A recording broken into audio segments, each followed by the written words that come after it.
के पुरस्कार रोको हमार छोट भाई हमारा हरीश जीवानी हमरो के पूरा मंडली के पुरस्कार पहले बनी नारायण जदुआ के बना के रख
बहुना कुछ जनलू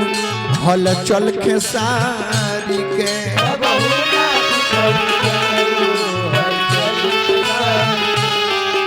बहुना कुछ जनलू हल चल खेसारी के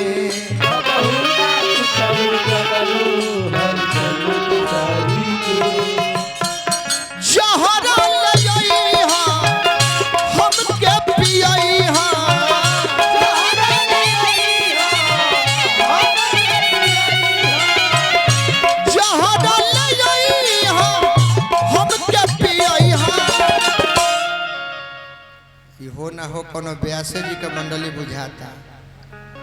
ए रात के ब्यासे के हुआ जो सिंगल प्रोग्राम कहीं हो तो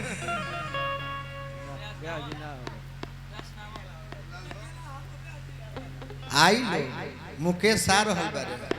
कि अब जा जा जा, जा